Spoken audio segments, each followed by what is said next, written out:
شخص فوت ہو گیا تو جب قبر میں گیا تو اس کے اوپر انواع و اقسام کے عذاب مسلط ہو گئے، چونکہ بہت گناہ گار تھا۔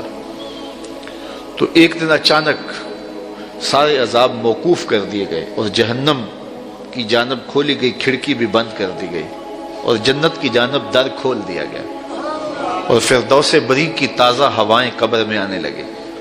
تو اس نے کہا، میرے خدا تیری کرم نوازی کے میرے سے اس کلفت کو، اس اذیت کو دور کیا، لیکن کیا مالک تو یہ مجھے بتائے گا کہ میرے اوپر یہ کرم نوازی کیوں ہوئی؟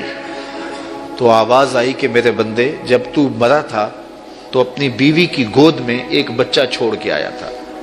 اب بچہ تھوڑا سا بڑا ہوا ہے تو اس نے اس بچے کو مکتب میں بٹھایا ہے۔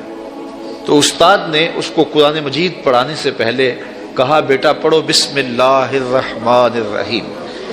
تو اس بیٹے نے اپنی توتلی زبان میں مجھے رحمان اور رحیم کہا۔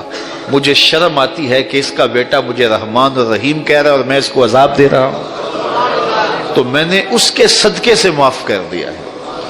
تو اولاد اگر رحمان کہے، اولاد اگر رحیم کی بولی بولے تو اللہ کرم کر دے، اور اگر اولاد حافظ قرآن ہو، اگر اولاد عالم دین ہو، اگر اولاد پنج گانا سجدوں کی عادی ہو، میں کہتا ہوں والدین کے لیے روزانہ دعا کرنے والوں پر اللہ کرم نوازی فرماتا ہے، اور جو نمازی ہوگا وہ دن میں کتنی مرتبہ کہے گا، ربنا اغفر لی ولوالدی، اے اللہ مجھے بھی بخش دے، میرے والدین کی بھی مغفرت فرما دے۔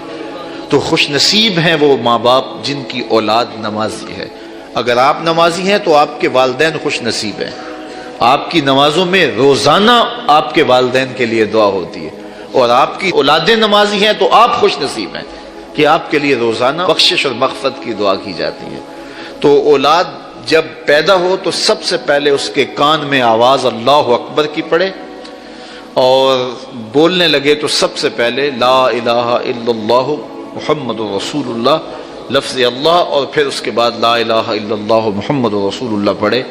تو یہ اولاد کو آپ تربیت میں دیں گے۔